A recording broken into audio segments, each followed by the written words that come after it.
Welcome back, you gorgeous weirdos. I'm so glad you're here. I had a lot of requests to do some sort of like a candy cane design. I'm going to switch it up a little bit and do the candy cane swirl, and I'm going to use this Model 1's acrylic dip powder.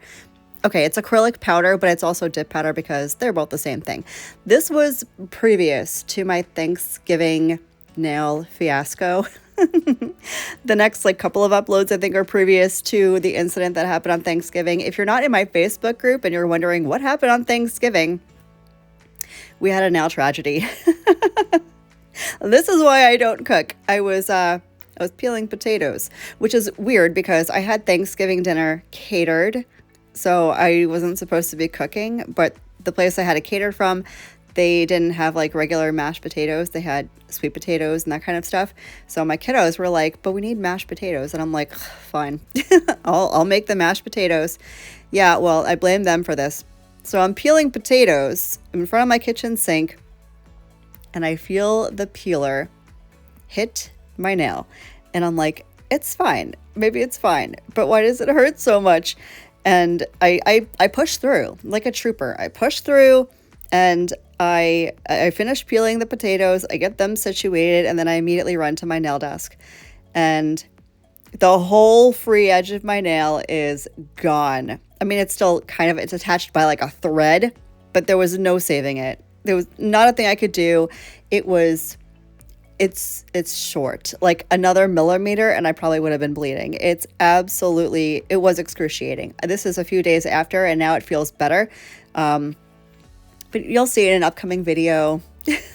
I'm still mourning the loss. So I did cut down all of the nails on my left hand, which is funny because now my left hand is legitimate nub club and my right hand is like nice and long and pretty. So I'm a whole disaster. So you're going to be seeing some press-on content for the next couple of weeks because I literally couldn't put anything on my nails just because they hurt. Well, the one hurt so bad. Like I said, I wasn't bleeding or anything, but it was past the quick of my nail, and it just hurt. It hurt. I'm such a crybaby when it comes to my nails.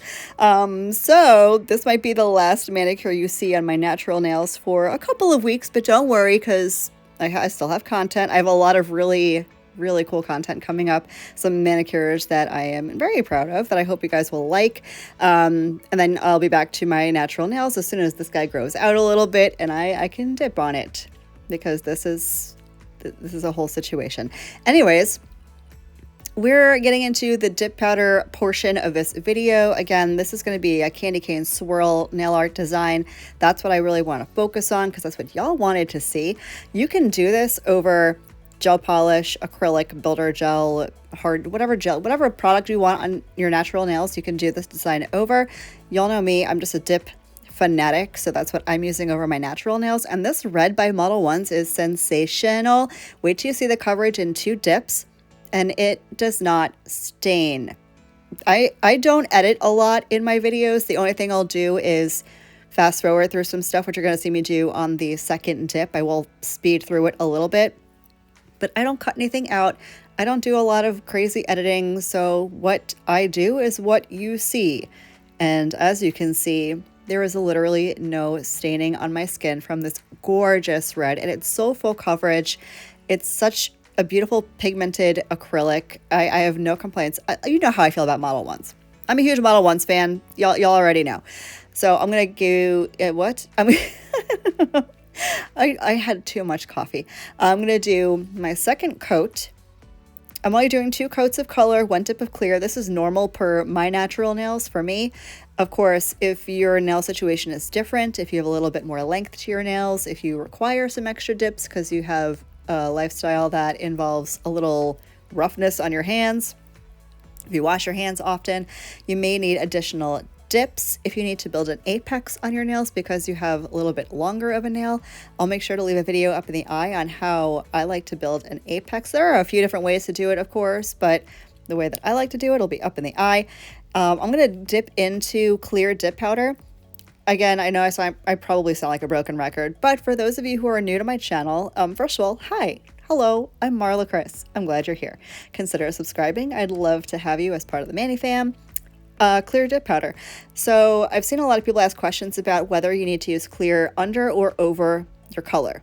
And the answer is, it's up to you. There are no real rules to this kind of thing. You do what you feel like is right for you. If you want to put it under your dip powder, you can. I don't really think it serves a purpose unless you're just trying to add strength to your natural nail. I like putting it over top the color because I feel like it protects the color when you're filing and shaping and buffing, especially if you're brand new to dipping and you may need to do a little bit more filing than I do.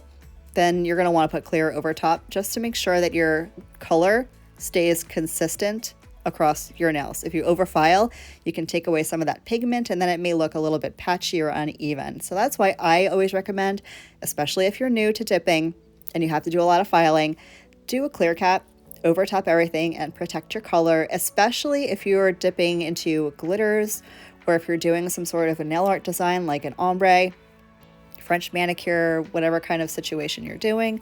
Throw on a coat of clear just to make sure that you don't overfile your color.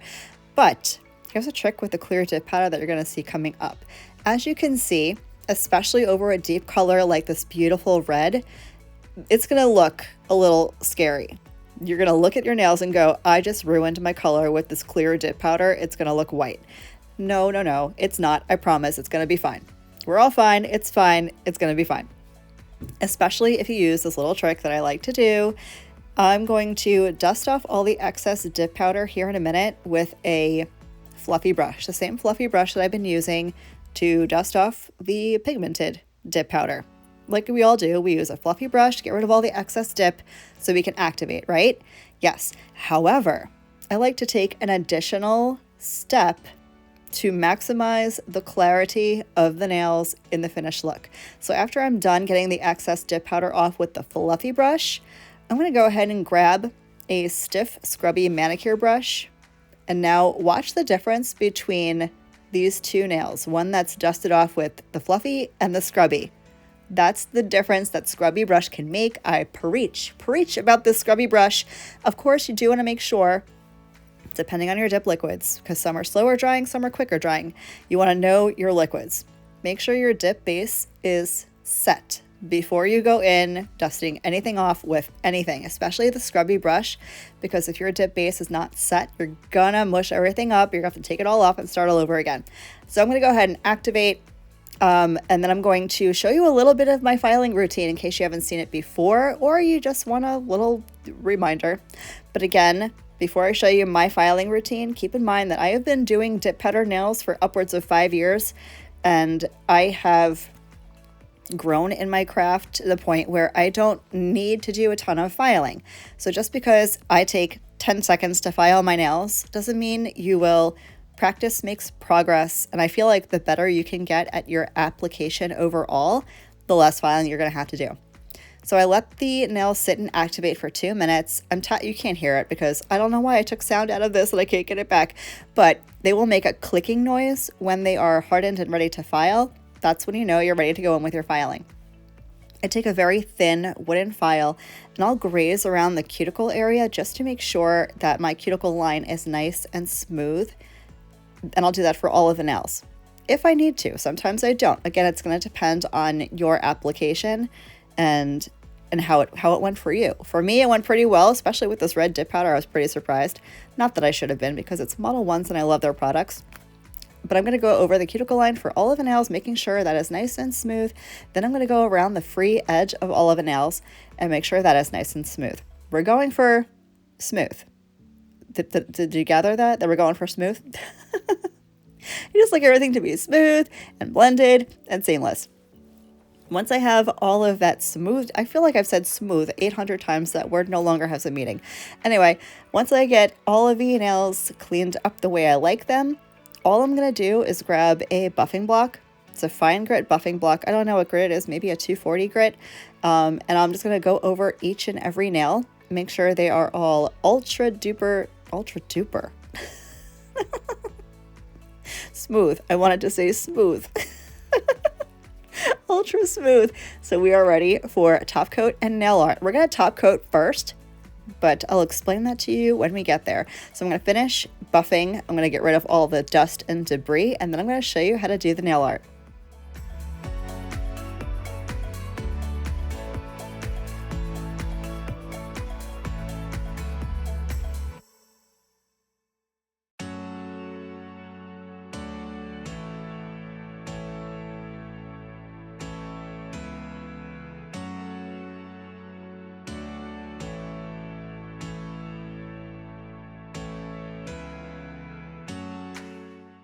Okay, so I'm going to grab my No Wipe Gel Top Coat, and you don't have to use a gel top coat. You can use your Dip Liquids top coat system if you want.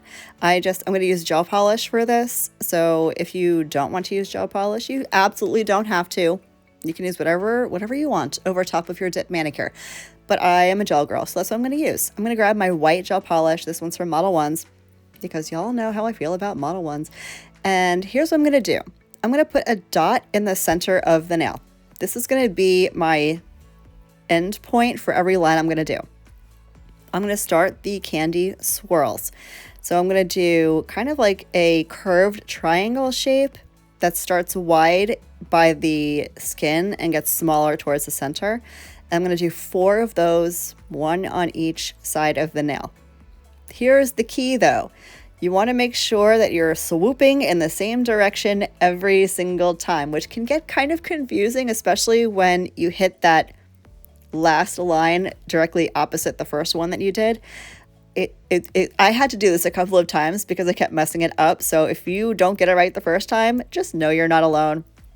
But I feel like for the true swirl, you want to swoop. You want to swoop in the same direction each and every time. And then once I have this is my little roadmap, okay? This is just the outline. This is the game plan, if you will. Once I have all those lines mapped out, I'm going to go in and fill all of them in with the white.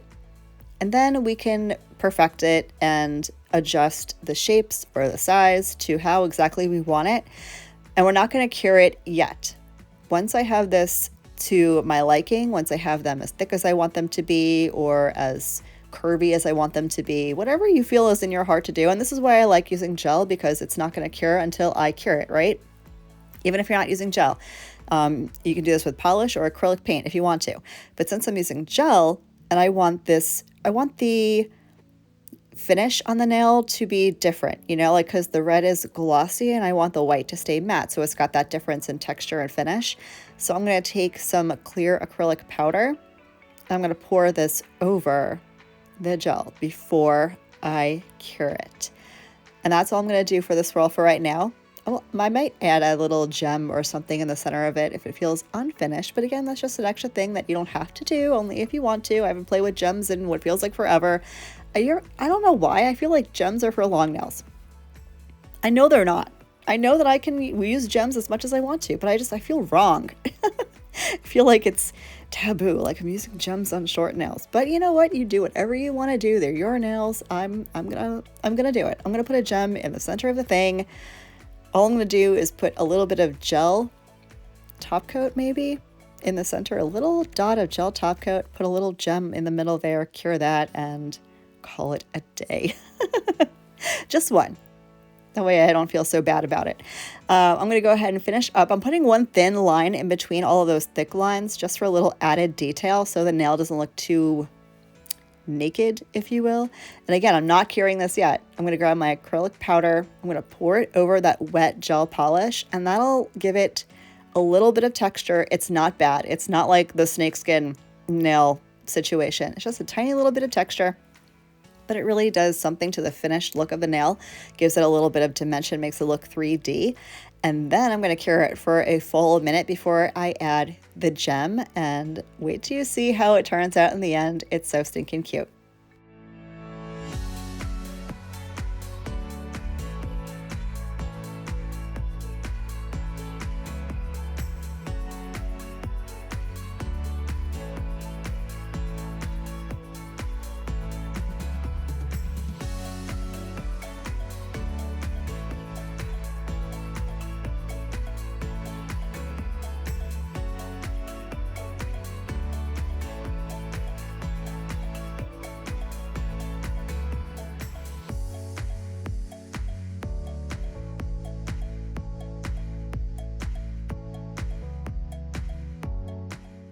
So here's the finished look. I could not love this more. It's so darling and adorable and just gives that little extra holiday something to a fierce red manicure. I love it so much.